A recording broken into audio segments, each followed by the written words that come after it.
And now to Vanessa Hamilton from the Liberal Party.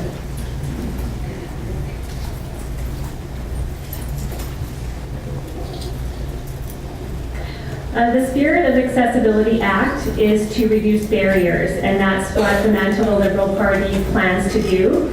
One of the policies that we have come out with is turning student loans to grants so that everybody has access to a quality education.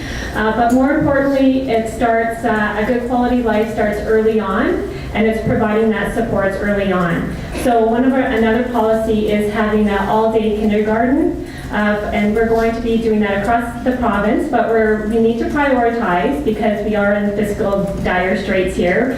We know that. But so we want to prioritize and implement the all-day kindergarten in communities with social and economic challenges. Thank you.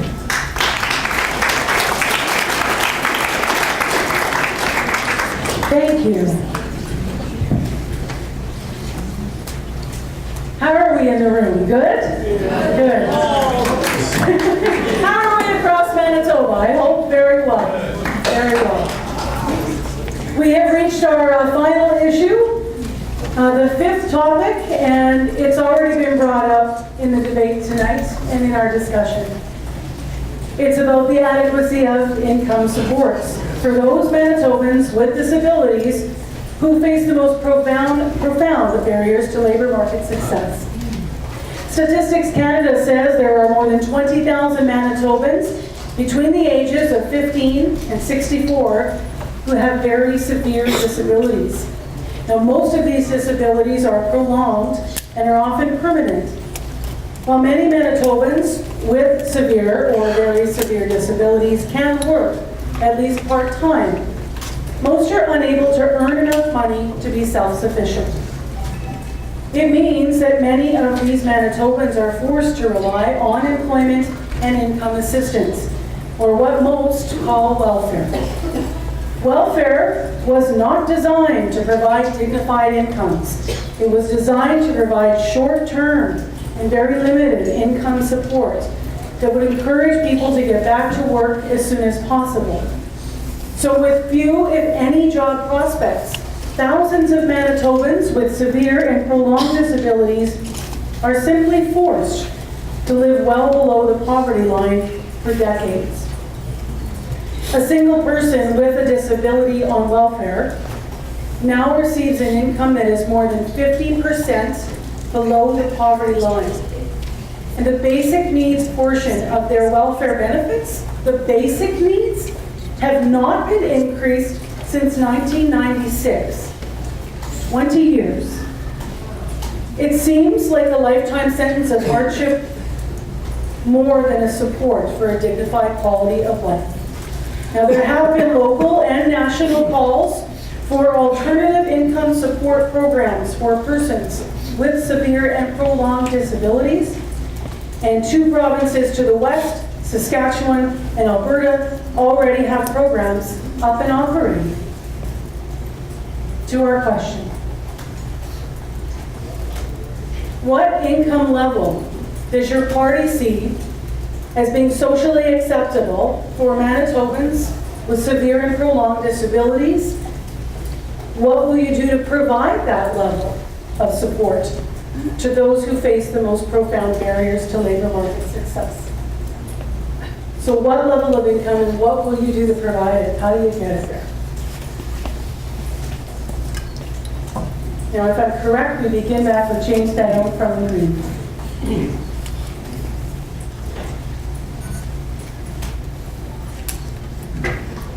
Thank you very much for the question.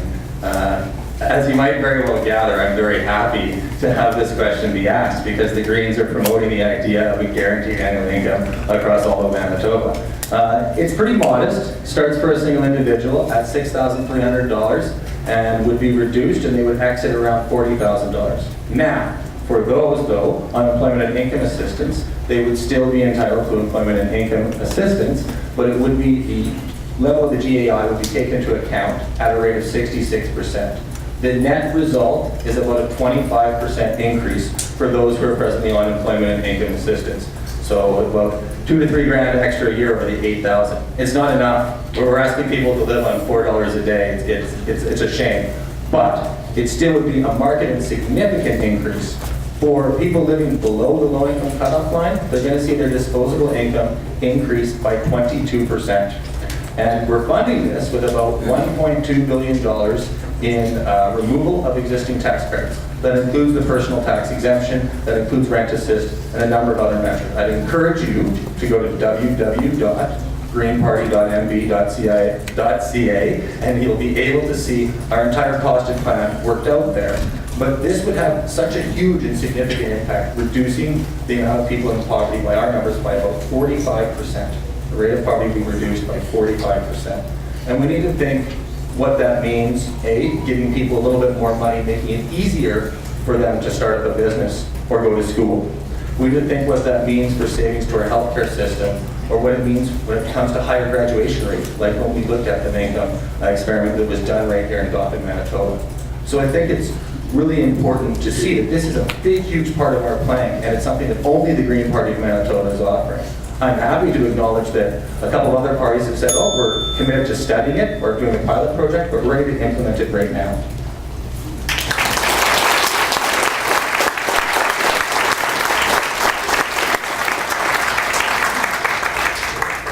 Our next response is Ian Wishart from the BC Party. Thank you, Marcy.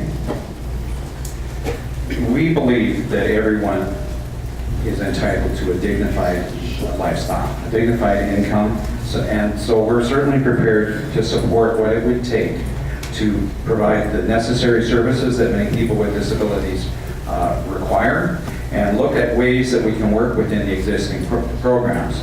Now, James has referenced the fact that we're certainly prepared to look at minimum income. In fact, we tried to do this analysis almost 2 years ago, and frankly, we could not get enough quality figures out of the Freedom of Information System from the province of Manitoba as it exists now to actually do a good analysis. So I credit him for the analysis. I hope he did a thorough one.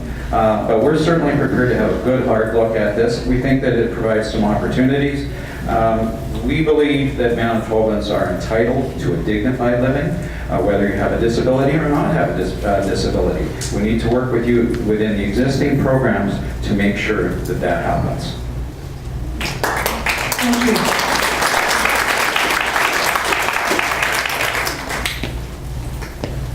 Vanessa Hamilton from the Liberal Party of Manitoba is next to respond to our question about income limits.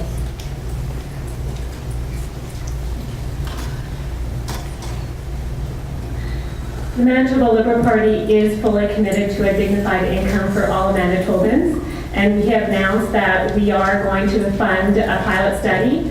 We do not believe in just implementing a policy haphazardly. We need to do it with care and consideration and consultation. So we will be doing that over a 4-year period. A Manitoba Liberal government will work best with a federal Liberal government in order to make that happen. And we need the support of the federal government to do that. People in Manitoba are not living with a dignified income right now. I've seen it firsthand, working in healthcare in the community since 2004. People are struggling. What people have for supper is a slice of white bread and maybe a can of spaghetti and sauce over top, and that's their supper. So for 50 cents, that's what they're eating. As for prescriptions, I've heard stories that people have to spread out their prescriptions because they can't afford to fill it, and oftentimes they have to choose between filling a prescription and choosing healthy food. More often times than not is that they have to pay rent first, they need a roof over their head, and then comes food and prescriptions. So the Manitoba Liberal Party has pledged to freeze rent for 2 years. There are many Manitobans that are renters, and rent control is not working, and we believe that everyone needs a dignified living. And like I said, we will work best with the federal government. There's many initiatives on the national level that we could work towards together on, such as a national housing strategy, a national pharmacare program, and food security. Thank you. Thank you. And our final response from the NDP and Carrie Irvin-Ross. A dignified income is one called the living wage, and that's what we need to work towards. We have increased social assistance for people with disabilities by 30%. It is bundled in different benefits that we've provided. We've also implemented Rent Assist, which provides low-income families with 75% of market median rent. That does make a difference. We are in the process now of working with approximately 20 individuals and organizations around the creation of an assured income program. I was very naive when I went to meet with these experts and had a conversation and thought there was going to be unanimous excitement that we were going to provide this benefit. I was very much met with apprehension because for many of our advocates in this room, employment is a right. And there is fear with assured income programs that you take that right away. So we are committed to the implementation of an assured income program, but not by eliminating employment programs and opportunities. So they have to go hand in hand together. So that's the commitment that we are making. And I'm very confident with the experts we have at the table that we will be able to present to Manitobans a very specific plan about how we move forward to assure a dignified income for people with disabilities.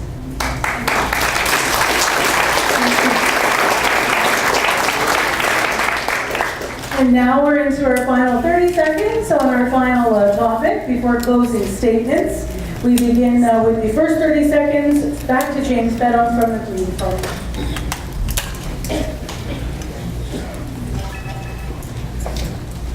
All right, a few points that I wanted to address. One was I forgot to acknowledge our GAI also has a disability top-up that's based on existing tax credits that are in the system that are very application-based. As I understand, you often need a note from your doctor, and not all people are availing themselves of that. The same is true of Rent Assist, which is application-based. So I think our idea of just filing 2 tax returns would remove a lot of the needless paperwork that is in the way. I wanted to comment a little bit on Mr. Wishart's comment. The analysis was done by Harvey Stevens. He really deserves the credit. He himself was a researcher on the Minkum project and then spent more than 20 years in government as a senior policy analyst. And I encourage Mr. Wishart, if he should his party form government, to steal our ideas because Greens are more than happy to have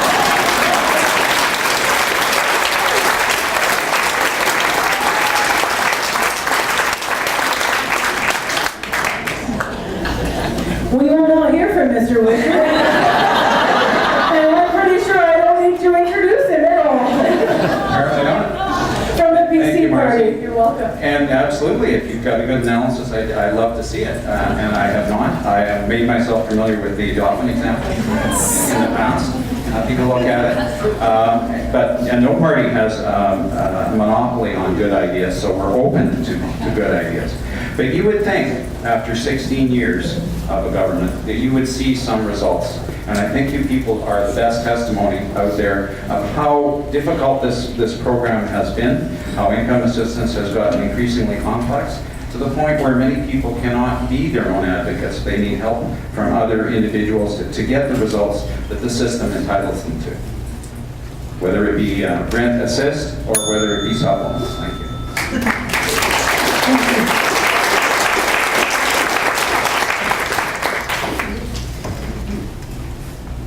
Vanessa Hamilton from the Liberal Party of Manitoba with the 30-second rebuttal.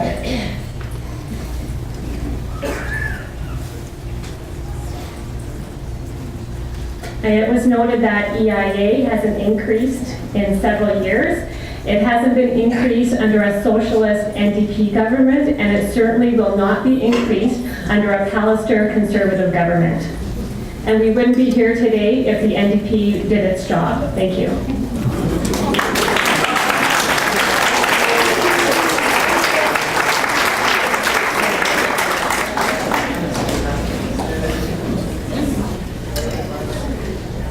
And from the NDP.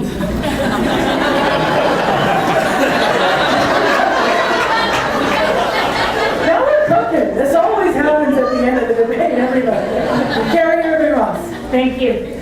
What I want to say is that we have consistently made improvements I don't deny that we don't have more work to do. We're committed to do that work. When you have parties that are talking about major corporate tax giveaways, $471 million the Liberals are promising, going to wipe away the health and education levy. You know what that's going to do to social services? What that's going to do to a dignified income program? It's going to kill it. It won't even get started.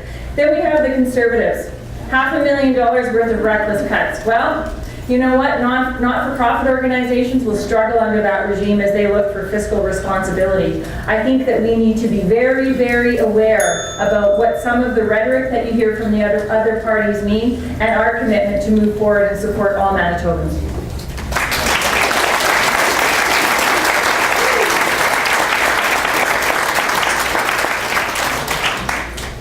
We are getting ready for closing statements. Is everyone ready for closing statements?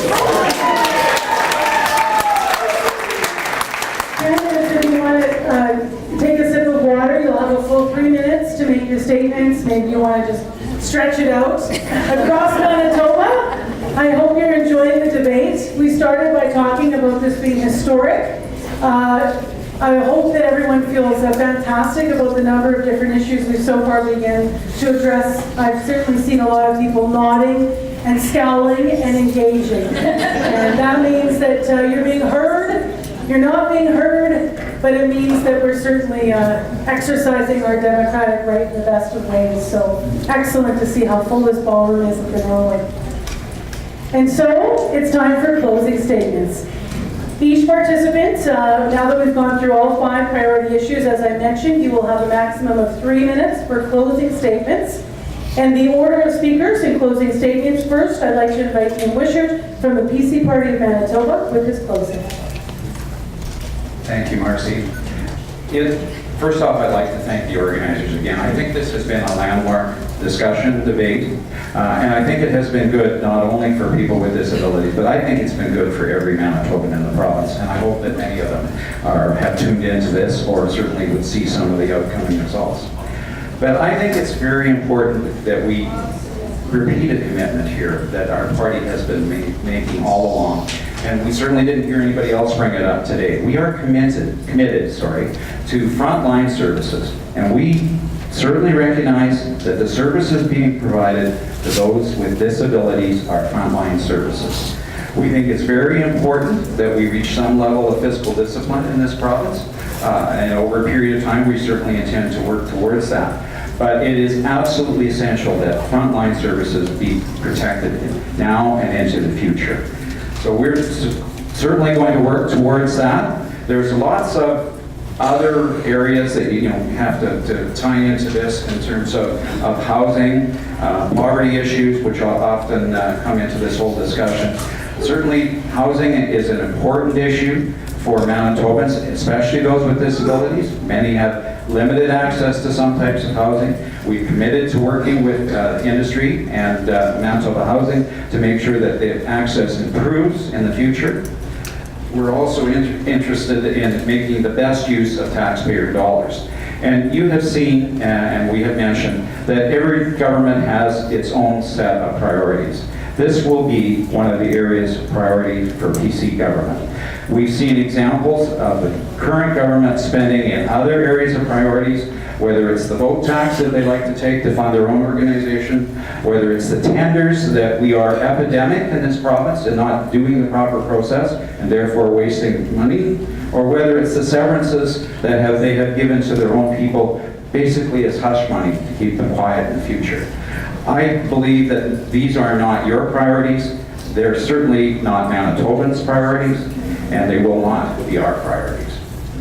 Thank you.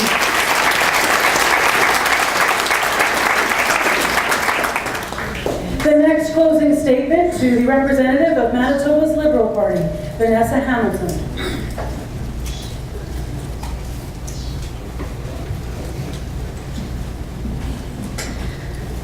This election, there are choices. You can choose an old generation of politics and PC leader Pallister and NDP leader Greg Salinger. You could choose Greg Salinger's tax and spend without consultation policy, or you can choose Pallister's massive cuts policy, or you could choose a new generation of politics. in Manitoba Liberal leader Ron Bakari, a leader with energy and vision, integrity, and fairness, and a leader who wants you to be involved in making Manitoba a better province. The Manitoba Liberal Party respectfully asks for your support, and together we can make it happen. I encourage you to further look at our policies and get to know our leader and the candidates throughout the province at manitobaliberals.ca. Thank you.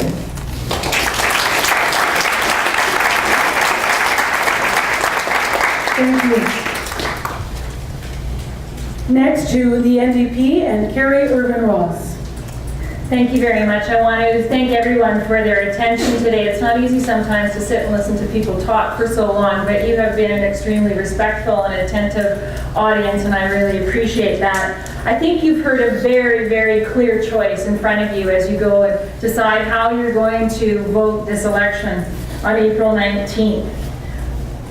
For 16 years, we have continued to work with the not-for-profit organizations, building awareness, removing barriers through the historic legislation, the AMA, and continuously working on housing opportunities, employment, income, looking at methods and ways to increase the wages of the individuals working in this sector so that they feel valued and they feel like their contribution is meaningful. We need to continue to work to full inclusion. We need to value the contributions of people with all abilities in our society, whether it is as consumers, employees, as business owners, as community leaders. We all play an important part. We've heard some, what I find very frightening words from some of the speakers. Fiscal discipline. I'm not sure what that means to you, but that makes me feel very scared. And you couple that with the leader of the Conservative Party saying there are no sacred cows. Such disrespectful language. Language that means that everything is on the table. The things that you value the most, that I value, are at jeopardy. So your choice is very clear in this election. I hope that all of you have feel that you've been heard, that you're valued, and you know that everyone matters. No matter who you choose to vote for this election, please go out and let your voice be heard and let democracy be heard. Thank you. Thank you. Our final closing statement for 3 minutes, James Bedham from the Green Party.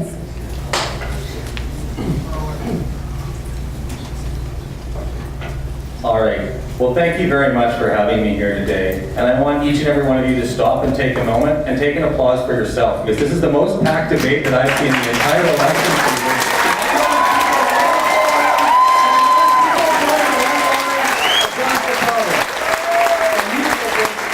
I'm just happy to be invited here today. I have been the leader of the Green Party of Manitoba essentially since 2008. I took a brief break when I got my articles of law. It's something that I've done on a volunteer basis, and it's something I will continue to do on a volunteer basis. But I and my other candidates, we very much want to be in the legislature. We want that platform, we want that ability to do it full time and to fight for issues like the issues that have been raised today. Fight for poverty, to fight for addressing climate change, to fight for cleaning up Lake Winnipeg, to fight for the voices that I don't hear other parties speak about. I don't hear any of them speak to those issues. And that's why we fundamentally need a Green Party in the legislature. We need a new voice, and we need real solutions. We've put forward some big, bold proposals, and we put forward the numbers for all to see, and I encourage any party to take a look at our analysis. We're promoting a guaranteed annual income. We're promoting reform of education taxes